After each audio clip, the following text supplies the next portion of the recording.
Hoje daremos continuidade ao estudo da disciplina de Direito Societário e vamos falar da Empresa Individual de Responsabilidade Limitada, ou EIRELI. Para alguns, EIRELI, tanto faz.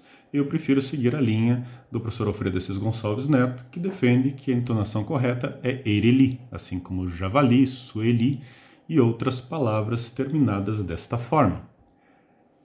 A Empresa Individual de Responsabilidade Limitada foi incluída no Código Civil através da Lei 12.441 de 2011, que criou o artigo 980-A. E, através deste capítulo criado, criou-se essa nova figura jurídica, que passou a ser também uma pessoa jurídica de direito privado. Por que essa novidade? Qual que era o objetivo? Pegando um pouco de histórico à época. Até então, antes da criação da EIRELI, a pessoa que sozinha quisesse exercer uma atividade econômica, a única opção que tinha era de ser empresário individual. E empresário individual, já estudamos, é aquela pessoa física que exerce profissionalmente uma atividade econômica organizada para produção e circulação de bens ou de serviços. Pessoa física é essa que não tem nenhum tipo de limitação de responsabilidade, não tem nenhuma separação patrimonial para a atividade. Basicamente, a própria pessoa exerce a atividade pondo em risco todo o seu patrimônio. Para que esta pessoa pudesse ter uma limitação de responsabilidade, de forma a poder justamente limitar o risco da atividade econômica, a única alternativa que tinha à época era a constituição de uma sociedade com limitação de responsabilidade. Por exemplo, a própria sociedade limitada. Todavia, também à época, a sociedade limitada exigia 2 ou mais pessoas. Vimos em aula anterior que, recentemente, há uma alteração no Código Civil permitindo a sociedade limitada unipessoal, sociedade limitada com um sócio só. Mas quando da criação, quando da previsão da EIRELI, essa possibilidade não existia e, portanto, exigia-se 2 ou mais sócios. E como a limitação da responsabilidade é algo perseguido por muitos, obviamente que era muito comum que aquela pessoa que queria ou poderia exercer a atividade sozinha, mas não queria ter a responsabilidade integral como empresário individual, botando em risco todo o seu patrimônio, acabava se criando sociedades muito comuns, tendo 2 sócios apenas, sendo um com 99,9% e o outro com 0,1% da sociedade, apenas então somente para formar número. Então, para tentar acabar com essa situação muito comum, criou-se essa figura, uma pessoa jurídica criada por uma única pessoa, com limitação de responsabilidade. Essa era a ideia, esse era o objetivo. Não quer dizer necessariamente que isso foi alcançado e vamos ver por quê. O artigo 980-A prevê o seguinte: a empresa individual de responsabilidade limitada será constituída por uma única pessoa titular da totalidade do capital social, devidamente integralizado, que não será inferior a 100 vezes o maior salário mínimo vigente no país. E aqui temos o maior problema quando falamos de EIRELI. Há uma limitação, ou melhor dizendo, há aqui uma obrigatoriedade, um requisito para a constituição dessa figura jurídica, de que o capital social, aquele montante de investimento feito pelo titular desta EIRELI, seja de pelo menos 100 vezes o salário mínimo vigente ao tempo da criação desta mesma EIRELI. Pegando por base o ano 2020, que o salário mínimo atualmente é de R$ 1.045 ao mês, 100 vezes o valor do salário mínimo dá R$ 104.500. Um investimento bem considerável e superior, muitas vezes, até mesmo ao necessário para a atividade econômica que se pretende exercer através desta mesma pessoa jurídica. Nem todas as atividades econômicas dependem de um investimento tão grande. Algumas precisam de um investimento, obviamente, muito maior, mas tem tantas outras que R$ 104.500 é um sonho e, portanto, inviabilizaria a criação desta figura para essas pessoas que não teriam condições de fazer esse aporte de recursos na EIRELI. Obviamente, o que acabava acontecendo? Quem não tem condições de fazer isso continuava a constituir sociedades limitadas, simplesmente tendo um sócio com uma participação muito pequena, na medida em que a sociedade limitada nunca, e ainda hoje também assim não o é, exige qualquer mínimo de investimento. A capital social de uma sociedade limitada pode ser o valor que os sócios quiserem. Somente a Eireli é que tem esta previsão. E, obviamente, que isso faz com que ela não seja assim tão procurada, tão adotada quanto poderia ser se não tivesse essa restrição. E, portanto, a Eireli, obrigatoriamente, é composta por um único titular. Uma única pessoa. Por muito tempo, entendeu-se que essa única pessoa deveria ser pessoa física. Primeiro, porque todos os institutos que foram copiados, digamos assim, ou que influenciaram a criação da Eireli em termos internacionais, ou a prevêem justamente tendo como titular uma pessoa física. Mas, além disso, tem outro parágrafo desse mesmo dispositivo na sequência que deixa ainda mais clara essa ideia de que o titular seria pessoa física. Todavia, o Drey, já há alguns anos, numa mudança de posicionamento, passou a entender que, como o caput não restringe a pessoa física, diz uma única pessoa, gênero, então poderíamos ter empresas individuais tendo como único titular pessoas físicas ou jurídicas. Atualmente é o entendimento corrente no órgão de registro. Parágrafo 1º. O nome empresarial deverá ser formado pela inclusão da expressão Eireli após a firma ou denominação social da empresa individual de responsabilidade limitada. A formação do nome empresarial de uma Eireli é exatamente igual ao de uma sociedade limitada. A única diferença é que, ao final, ao invés de usar o LTDA, ou limitadas, usa-se o Eireli para identificar a espécie de pessoa jurídica que está se tratando. Pode a Eireli usar tanto firma quanto denominação, uma ou outra regra, apenas uma, mas sempre ao final com a expressão Eireli. Parágrafo 2º. A pessoa natural que constituir empresa individual de responsabilidade limitada somente poderá figurar em uma única empresa dessa modalidade. Aqui é outra restrição quando se fala em Eireli. E é esse o parágrafo que mencionei agora há pouco, de que fazia com que houvesse uma interpretação restritiva do caput do dispositivo, na medida em que, se o parágrafo 2º expressamente menciona que a pessoa natural que constituir a empresa individual de responsabilidade limitada somente poderá figurar em uma única empresa dessa modalidade, entendia-se que aquela pessoa do caput era a pessoa natural. Todavia, ultrapassada essa interpretação e atualmente permitindo-se a criação de Eirelis por pessoas jurídicas, na verdade aqui acabou-se criando uma restrição apenas para as pessoas naturais, pessoas físicas. Estas só podem ser titular de uma única Eireli, não podem ser titular de mais de uma. E isso é, como eu disse, mais uma restrição, outro limitador que faz com que a Eireli passe a não ser necessariamente tão interessante quanto uma sociedade limitada. Uma pessoa pode ser sócia de quantas sociedades limitadas quiser, e Eireli apenas uma. E como hoje podemos ter as sociedades limitadas unipessoais, na sociedade limitada unipessoal não há nenhuma previsão quanto a esse tipo de restrição. E, portanto, a Eireli, comparativamente à sociedade limitada unipessoal, tem mais essa desvantagem. Além de exigir um capital social mínimo de 100 vezes o salário mínimo vigente no país, ainda, se o sócio for pessoa física, no caso da Eireli, o titular for pessoa física, na sociedade limitada não há nenhum tipo de restrição quanto a quantas sociedades poderá ele ter, Eireli só poderá ter uma.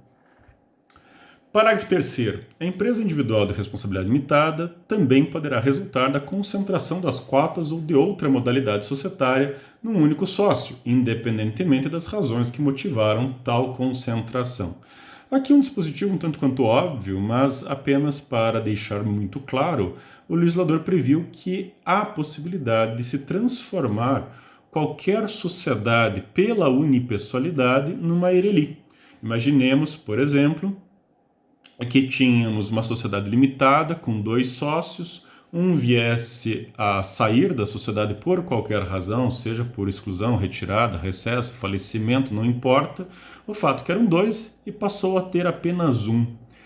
Neste caso, a falta de pluralidade de sócios levava à dissolução da sociedade se não recomposta essa pluralidade num prazo de 180 dias do evento. E, portanto, a Eireli seria uma alternativa à dissolução da sociedade, porque você poderia transformá-la numa Eireli, numa pessoa tendo como único titular e, portanto, sem o requisito da pluripessoalidade. Mais uma situação que a sociedade limitada unipessoal, que nós já estudamos, resolve de forma muito mais fácil. Eu não preciso transformar a sociedade limitada em nenhuma outra figura jurídica para poder mantê-la, porque a partir do momento que se permite ter apenas um único sócio, isso não é causa de dissolução da sociedade e, como tal, portanto, não preciso transformá-la em nenhuma outra figura jurídica. Mas a época da previsão da Eireli era, sim, uma solução para esse tipo de situação. Ou seja, a Eireli não precisava ser necessariamente constituída do nada, do zero.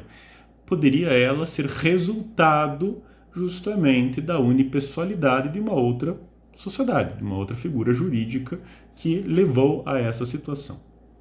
Obviamente que para se fazer essa transformação em Eireli, deveria se observar os requisitos para a Eireli, e no caso, em especial, o capital social mínimo de 100 vezes o salário mínimo vigente ao tempo da transformação na Eireli, o que mais uma vez é o maior problema, o grande problema desta figura jurídica.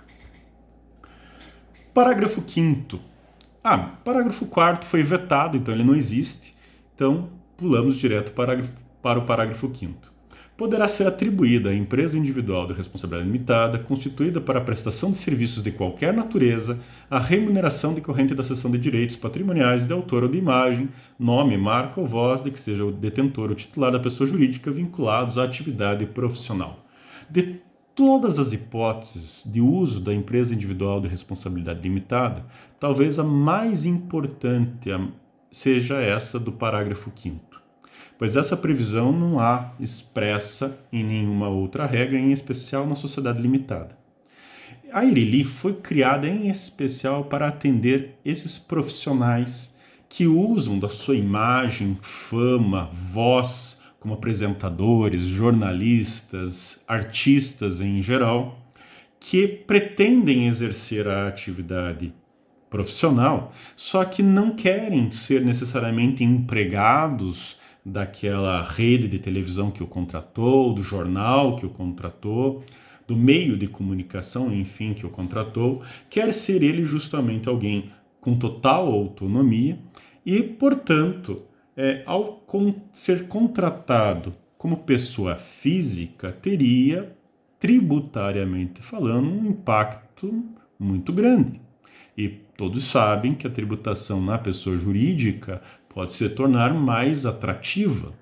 E, obviamente, que a partir do momento em que você, para ter uma pessoa jurídica com limitação de responsabilidade, exigia-se 2 ou mais pessoas, obviamente que se a atividade econômica toda é voltada, focada naquela pessoa, poderia se questionar se poderia essa pessoa jurídica, não a pessoa física, explorar os direitos de autor e de imagem, de nome, de voz da pessoa que é a titular sócia daquela sociedade. Porque nesse caso, o que você está contratando é o sujeito, a pessoa, você quer aquela pessoa, através da pessoa jurídica. E, portanto, a Eireli expressamente permite que se ceda à pessoa jurídica desse seu único titular os direitos de voz, imagem, som do titular dessa pessoa jurídica. e, portanto, não haveria nenhuma possibilidade de questionamento, inclusive na esfera tributária, de qualquer tipo de irregularidade da criação dessa pessoa jurídica para a exploração desses direitos normalmente personalíssimos e que estão sendo explorados através da pessoa jurídica. Então, talvez a mais útil de todas as hipóteses de uso da ERELI seja exatamente para essa situação, quando se pretende ter como exercício da atividade econômica exatamente a prestação de serviços que decorram da cessão de direitos de autor, de imagem, nome, marca ou voz de quem é o titular desta ERELI. Melhor do que uma sociedade limitada, onde não existe na lei expressamente essa possibilidade e haveria aí um risco de questionamento da Receita, no aspecto tributário, se haveria aí uma regularidade nessa operação através da sociedade, né? Como já vimos em noticiários e imprensa nos últimos tempos.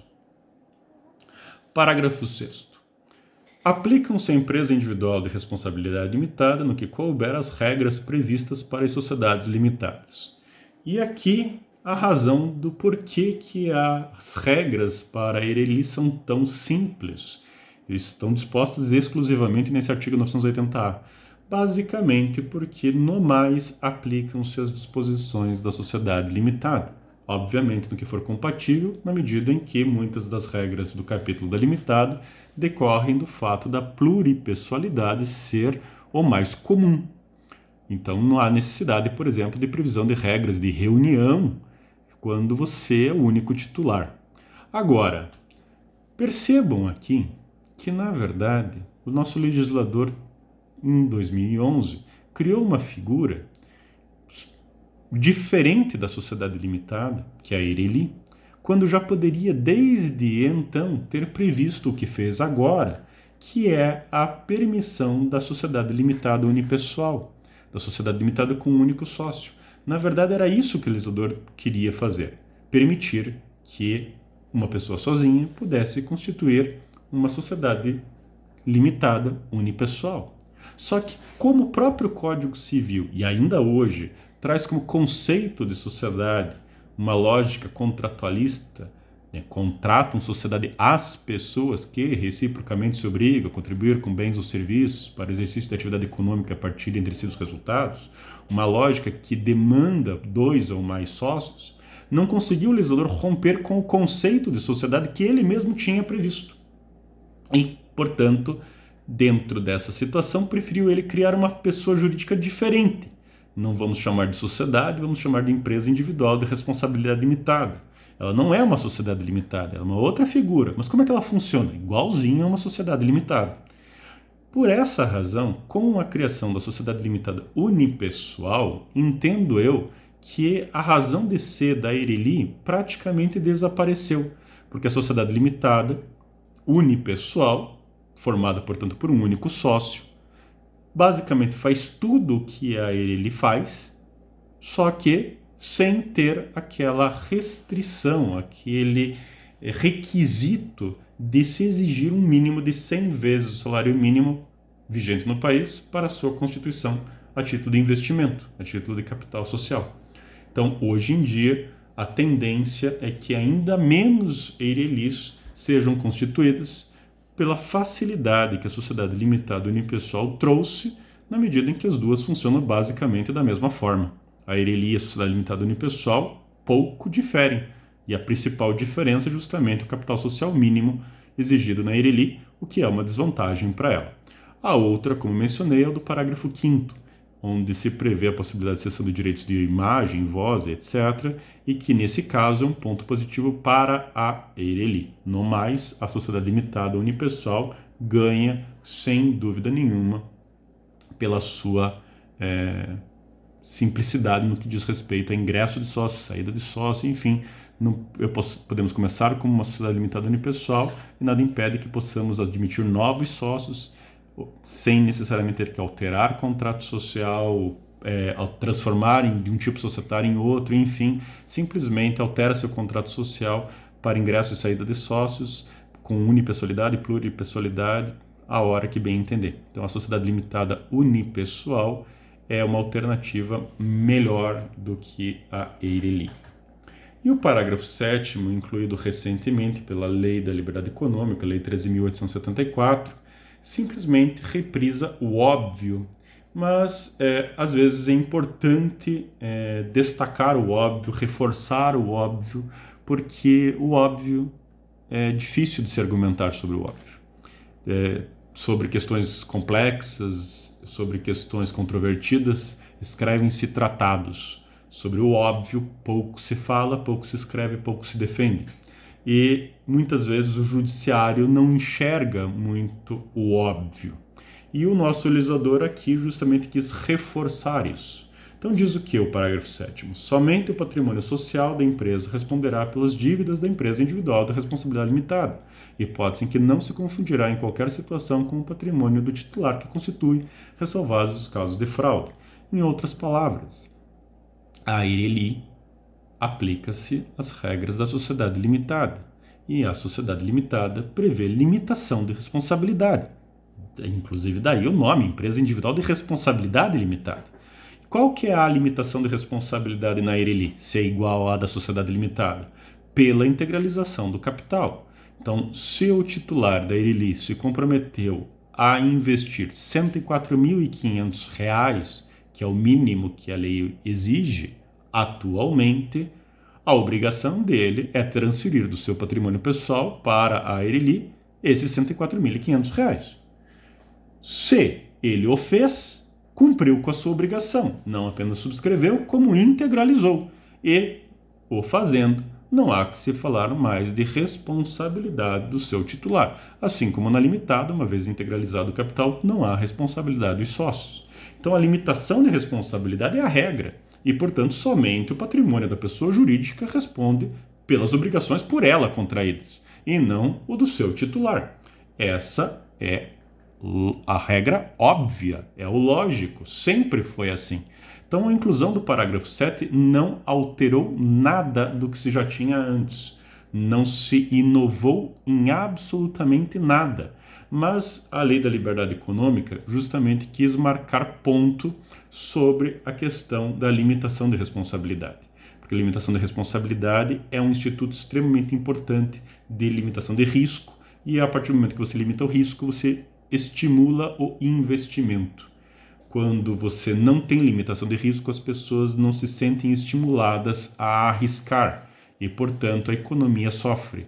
Quanto mais previsibilidade no que se quer dizer, quanto que se pode perder eventualmente ao investir num novo negócio, maior as chances das pessoas quererem criar novos negócios. Então, a limitação de responsabilidade é muito importante para a economia. E a Lei da Liberdade Econômica, em várias disposições, prevê um reforço a isso, tanto no que diz respeito às regras para desconsideração da pessoa jurídica, que também nada alterou, que sempre se defendeu, sempre já tinha na lei, na própria doutrina, mas que às vezes no judiciário não era seguido e que, portanto, não é o simples fato da pessoa não ter como pagar, a pessoa jurídica não ter como pagar as obrigações por ela assumidas, que isso leve imediatamente a uma responsabilidade daquele seu sócio, ou no caso da EIRELI, titular. A necessidade de se verificar o capital está ou não integralizado, sendo essa a forma de responsabilidade, na limitada e na EIRELI. Está, então não há que se falar de responsabilidade do sócio ou do titular. Houve desvio, houve fraude, houve abuso, aí é outra história, aí se pode usar a desconsideração da pessoa jurídica para se buscar no patrimônio pessoal do titular, não porque ele é titular, mas porque a pessoa jurídica foi utilizada de forma abusiva, fraudulenta, ou seja, apenas com o objetivo de prejudicar terceiros. E, portanto, esse parágrafo 7º, como disse, apenas reforça uma regra que já existia antes mesmo da sua previsão. Por hoje é só. Obrigado.